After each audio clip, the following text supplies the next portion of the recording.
So I met my first husband, Jeff.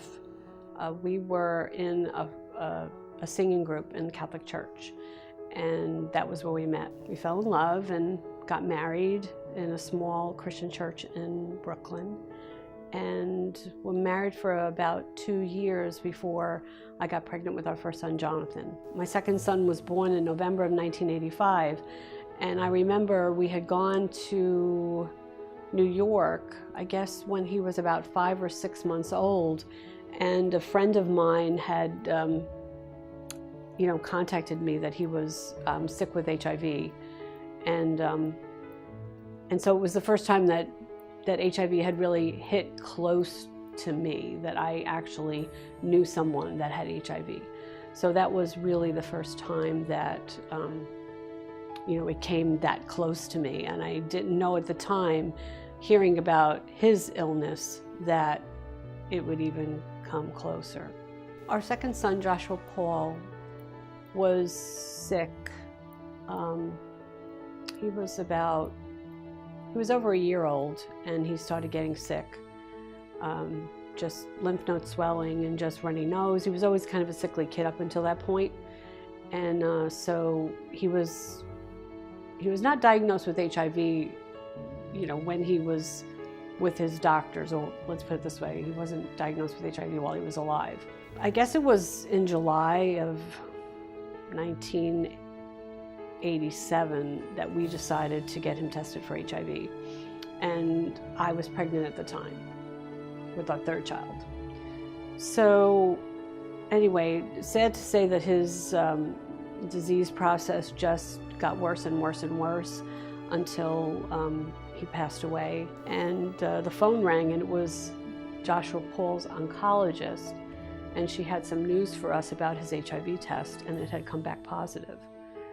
So I was like, oh, okay, well, during his cancer treatment, he had some blood transfusions, and she says, well, they were screening the blood transfusions at that point, so there's no way that he could have gotten it from a blood transfusion. The only way that he could have gotten it was from you. And I was just like, me? Excuse me? I had always been, the wife of one person. I was faithful to my husband. I was like, I'm not a gay man. I'm not. Why are you telling me you think you got it from me? I don't get HIV. I never had a blood transfusion. So I was like, already my mind was working, trying to figure out what happened, where could this had come to our family. So we were advised through my obstetrician and just different doctors that we were in contact with for all of us to get tested.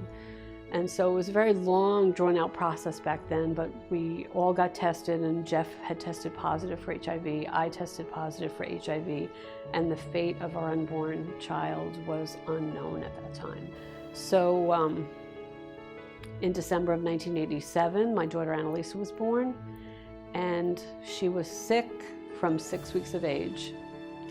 And from 6 weeks of age, they diagnosed her with full-blown AIDS. So that was really a hard pill to swallow. After Annalisa passed away and Jeff's health really started to fail at that point, we just was sort of holding out. We knew that there were a lot of things that scientists were working on to try to develop therapy for HIV.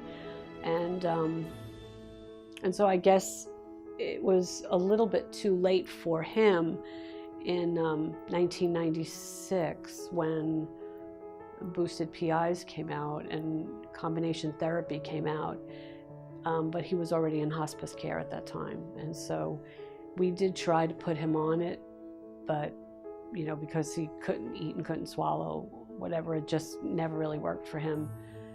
And so he passed away in 1996. I felt like I was going to be next.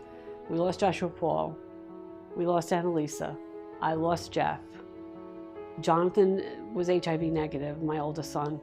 And then I felt like, okay, out of all of us, I'm next. That's how I felt, because it was just watching everybody just wither away and die. And then you yourself having only 73 T cells, you just knew that you were the next one because there wasn't anything around.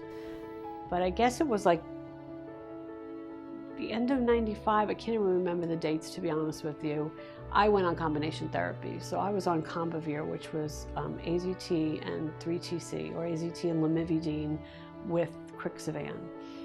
And I showed a remarkable recovery. I became undetectable and had my T cells above 200. And right now, I don't know, they're in the 600 range, and I've been undetectable ever since. So, you know, it was just, for me, the therapy that came out at that time was literally a lifesaver. I was diagnosed in 1987, but I knew that I had it in 1985 because that's when my son was born. So now here it is 10, 11 years later, and you're saying, here's these drugs, you gotta live, now figure out your life. You know, a lot of people had sold their insurance policies and things like that. I mean, I didn't go ahead and do that. So what does life look like now? You know, what does, you know, living look like now? Part of living for me was always being involved in the church, being a member of a church. So I was a member of a church, and I started teaching a Sunday school in the singles group. Everybody in my church, everybody in the singles group knew about my HIV, so I'm like, okay, I'm not here for a man, I'm just here for friends, you know.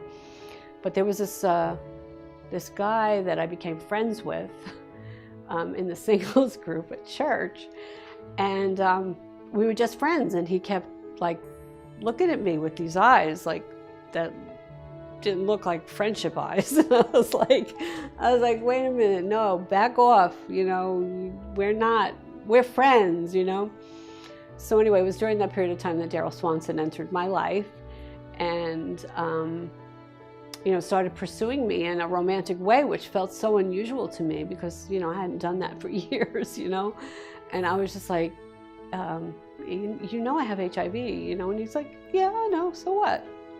You know, and it was like, really? Like, so what? Are you sure? He's like, yeah, so what? And finally we decided to get married. And lo and behold, in June of 2000, we got married, and we've been married ever since.